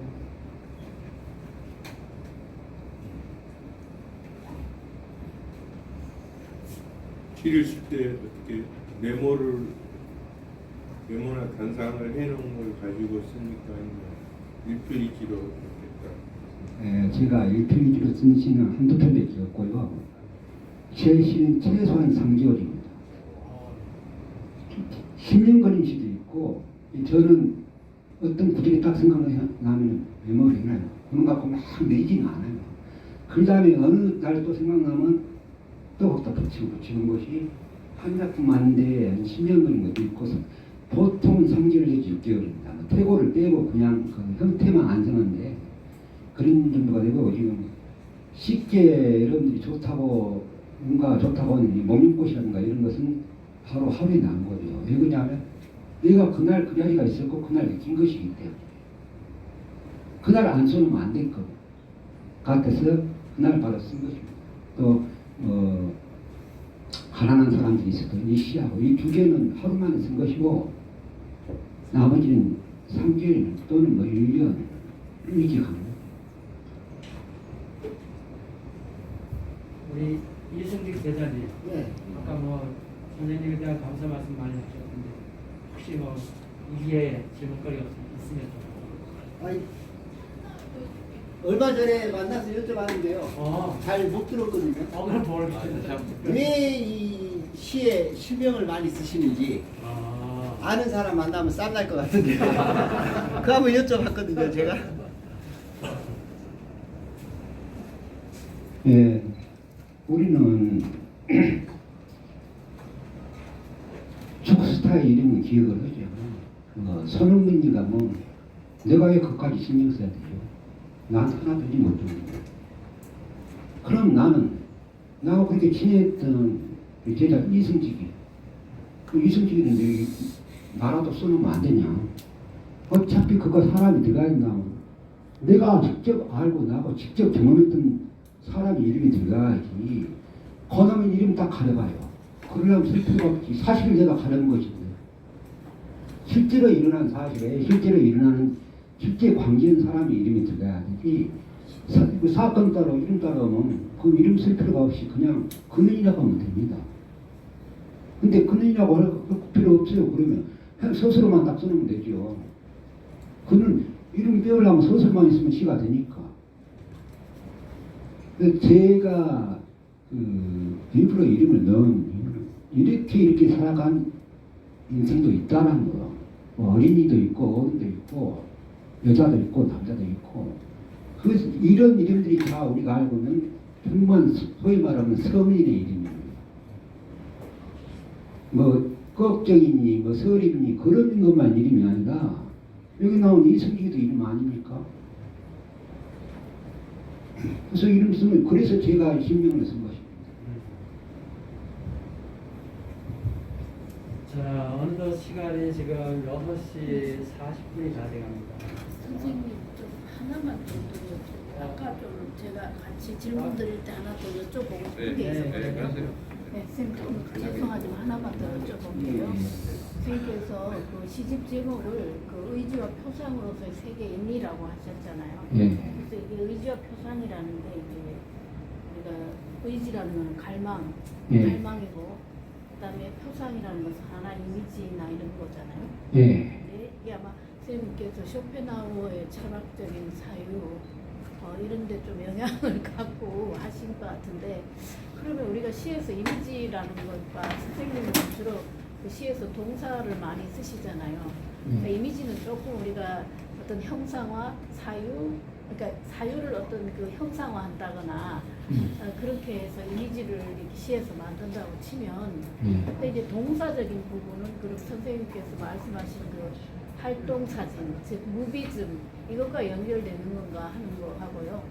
그 관계를 좀 얘기 좀 해주시면 좋겠어요. 쇼펜하우어의 철학과 쌤은 어떤 관계가 있나? 처음에는 그 의지야라고 된 그 글은 처음 제목은 사람 소리 이미지였습니다. 근데 뭐가 빠진 것 같다 해갖고 제가 이제 뒤져보고 하다못해 뭔 의지가 나오고 그래서 누가 올려놓은 글이 하나 있더라고. 이거 내가 손보다 비던데 이거 보니까 의지와 표상은 세 개. 여기다 써도 되겠구만 하고 내가 그림을 닦고 하는 겁니다. 근데 그대로 닦고 만드니까 그것이니까 나도 이렇게 쓴다 해서 인의를 내가 붙인 것이죠. 그럼 아까 말했던 그 쇼펜하우가 말하고 있는 의지는 갈망이에요. 이제 쇼펜하우의 그 의지는 불교적인 거잖아요. 불교적인 것이 강의 일반적으로 말하는 것과 틀립니다. 일반적으로 우리가 알고 있는 그런 의지하고 달라요. 그 다음에 표상도 그 쇼펜하우 입장에서는 이미지입니다. 근데 내가 알고 있는 이미지는 동사하고 색깔밖에 없어요. 그래서 제가 시간의 색깔은 자신이 지향하는 빛깔을 본다라고 이전 시집도 나왔지만 제 시집에는 색깔이 굉장히 많이 나오는데 여러 가지 빨간색이니 자주색이니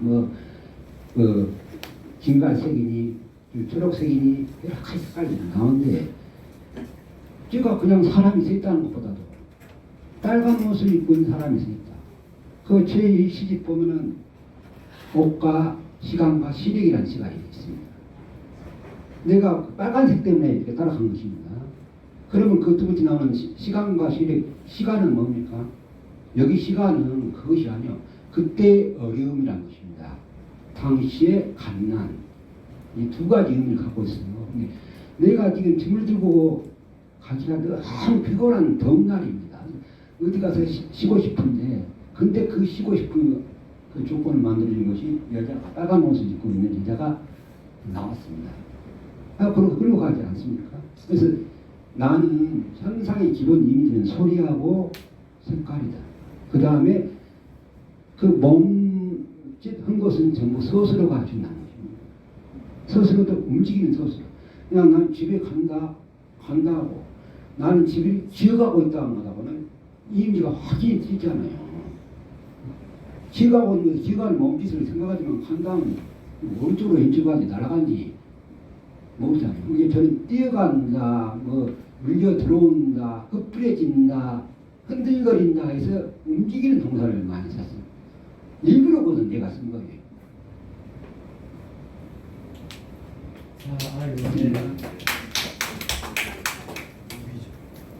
그래서 참 말씀을 듣고 보니까 시를 아주 주도 면밀하게 열심히 이렇게 만드신다는 것을 확인할 수 있는 시간이었습니다. 시간이 여유가 있으면 더 들어야 되는데 지금 시간이 40분이 넘어서 그 정도로 정리하도록 하겠습니다. 일단 기억처럼 나중에 일단 우리 오늘 박석준 선배님의 친형 박석선 선생님도 오셨고 또 동생 박감수 계시네요. 네, 우리 어쨌든 형님 나오셔서 한번 덕담 한번 들려주시죠. 네, 여기까지 뭐 있나? 아유, 짧게. 가족 간에 가정은 우정이 되죠. 안녕하십니까. 박석삼입니다. 제가 박성률이 첫째고 그 밑에 박석조, 누나, 그 다음에 제가 셋째고 넷째, 여기는 이제 여섯째. 그렇게는 이제 그랬죠. 제가 시는 잘 모르고 또 이제 78년도에 남정하고 같이 서울로 도망을 가서 같이 지내다가 또 같은 날 나왔으니까 그 함께 했지만 당시에 이제 시에 대한 편견, 그뭐 한때로 그게 세상이 바뀌어지겠냐고, 거기에 그렇게 간땡이 붙게 나는 그런 입장이었기 때문에 이제 그렇게 가까이 같이 같은 방에서 살았지만 남주영하고 제가 처음에 서울 올라갈 때 남주영이 성률이 형하고 이제 같이 이렇게 살고 있더라고. 그대로도 이제 사건 나고 도망 다니면서도 같은 방에서 같이 그 몇 개월 잡히기 전까지 직전까지 같이 살고 그랬어요. 그런데 그 세계는 모르겠더라고. 근데 나와서 읽어보니까 좀 너무 과격한 것 같기도 하고 너무 삭막한 것 같기도 하고 좀 그렇더라고. 그랬고요. 동생은 이제 그 옛날에 그 시절 속에 사는 사람들 뭐 그런 것도 있고 그런 거 말고도 이제 저 같으면은 굉장히 이제 원칙적으로 그러니까 하루 종일 행명만 생각하고 사는 거야. 감옥에 살아도요. 밥 먹을 때도 혁명열사에 대해서 묵념부터 시작해가지고 하루 종일 어떻게 하면 이것을 세상을 그냥 엎으지? 어? 이런 것만 하루 종일 생각하고 그렇게만 생각이 굳어져서 이제 살았는데도 막상 이제 저희 없을 때 가장 동생들이 고생을 많이 했죠. 이 시를 제가 잘 안 읽어요. 너무 마음이 아프고 괴로우니까는 못 읽겠어요. 그래서 그런데 이제 옛날에 해직했을 때 이런 때 이렇게 이제 동생들하고 이야기를 해보면 나보다 더 징해, 나보다 더 독해. 그냥 거의 대쪽 같아. 나는 좀 그래도 좀 사람이 좀 부드럽거든요. 그 부드러움 나는 스스로 부드럽다고 생각. 남들은 나보고 이제 항상 극자파, 강경파, 독종, 뭐 면도칼, 별명이 면도칼이네. 법무부 공인 면도칼, 뭐 막 이랬는데 동생을 만나 보니까 이건 나보다 더 원칙적으로 사는 거예요. 그래서는 항상 동생한테는 그 뭔가 좀 그 존경스러운 마음 이런 거 있고 또 그래 항상 내 마음 속에 안타깝고 그래서 그런 마음 저런 마음이 있습니다. 그래 하여튼 여러분들이 이렇게 와주셔서 함께 해주시니까 너무 고맙습니다.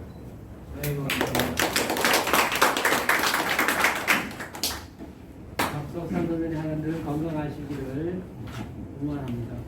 그럼 박석준 선배님 앞으로 계획과 마무리 인사 한번 부탁드립니다. 네.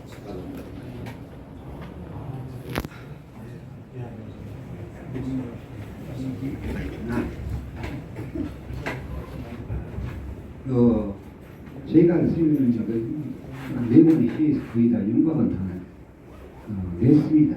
이게 앞으로 뭐 시가 더 써지면 써진 것이고 언젠가 뭐 시집이 나왔지만 일부러 내가 어떤 떼쟁이 갖고 내고 싶은 없어요. 아직 안 쓰고 있는 상태예요. 그 다음에 이제 좀 늦었지만 너무 와주셔서 고맙고요. 미안스럽고 죄송하고 그 저를 좀 좋아해 주시면 좋겠습니다.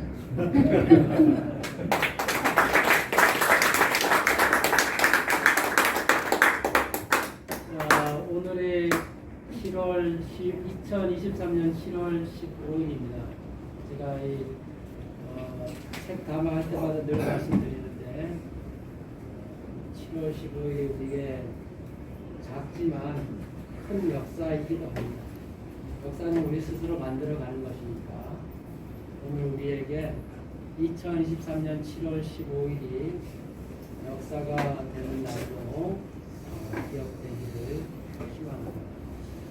그러면 박석준 선배님의 의지와 포상으로서의 세계인이 시집 출간 기념 책담화는 이 정도로 마치고 기념 촬영하고 식당 예약되어 있습니다. 그래서 함께 가셔서 식사하시면 되겠습니다.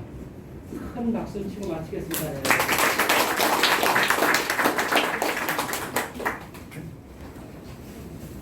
사진을 그러면 이렇게 또 이렇게